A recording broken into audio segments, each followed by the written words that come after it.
Jurassic World Fallen Kingdom was directed by J.A. Bayona and is the sequel to Jurassic World. Now, I know J.A. Bayona because he directed A Monster Calls, and the reason I know A Monster Calls is once there was some sort of TV spot on a computer and it was like, #1 movie of the year, so it was like, ooh. Yeah. But, still, I was excited to see where he would take this franchise.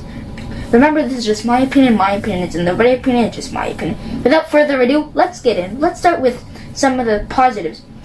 I like the connection between Blue and Pratt's character of Owen.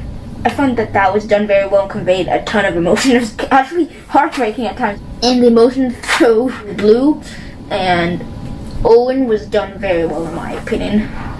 And it really conveys a lot of emotion on the character of Owen and how he thinks on if he wants to go back and save these dinosaurs.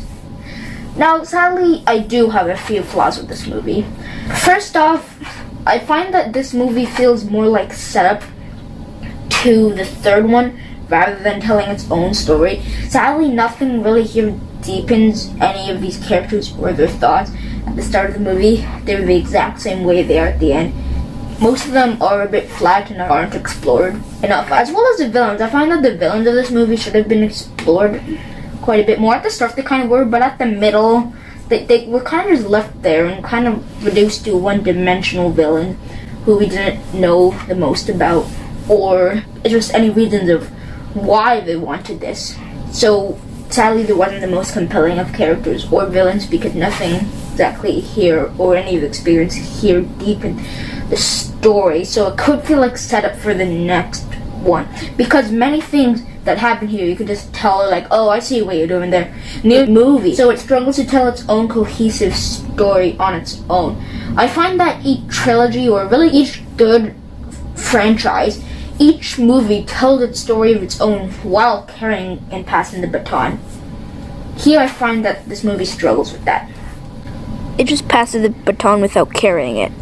Also, some of the new additions I wasn't the biggest fan of. Some of them were, well, how do I put this? Yeah, that's how I put it. They weren't exactly explored more. We didn't know the backstory of reasons to root for these new characters. Another thing that I noticed is that this movie could feel like it was kind of set up for just sequels.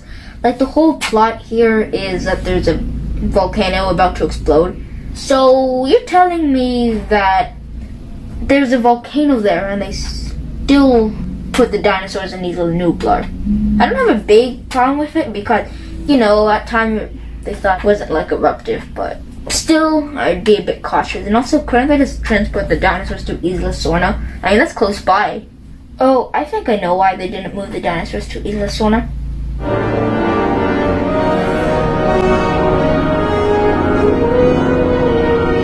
Yeah, that's why.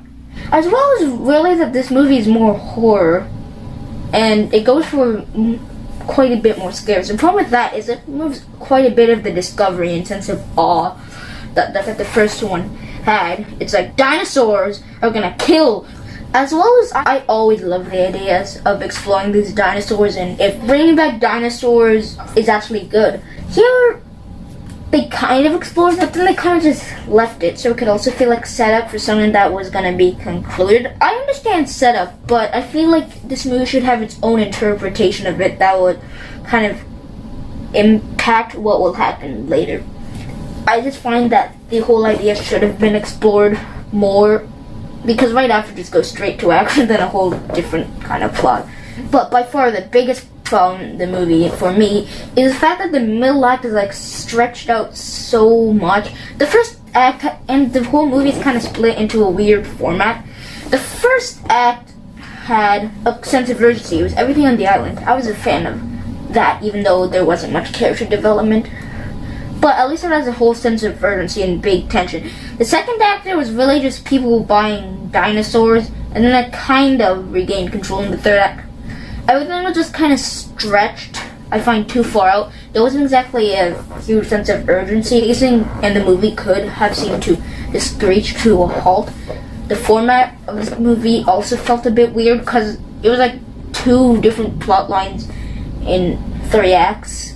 It doesn't exactly fit well. Okay, the last thing that I want to talk about is a bit of a spoiler, but when Maisie frees the dinosaurs, but I guess I can kind of see your viewpoint, but also I don't think that her character is legally explored enough to make that choice. It's kind of like, oh, you're a clone. You know, that means that they're alive, just like me. Okay, but they're gonna go like kill all these people.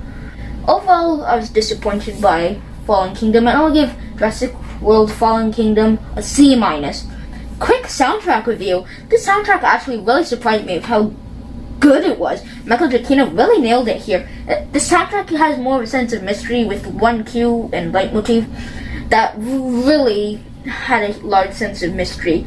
Sure, definitely at times some of the action cues were a bit generic. I find that some of the music in the mansion was kind of but mostly at the start, everything on the island was almost masterful. I'll give the soundtrack a 9.2 out of 10.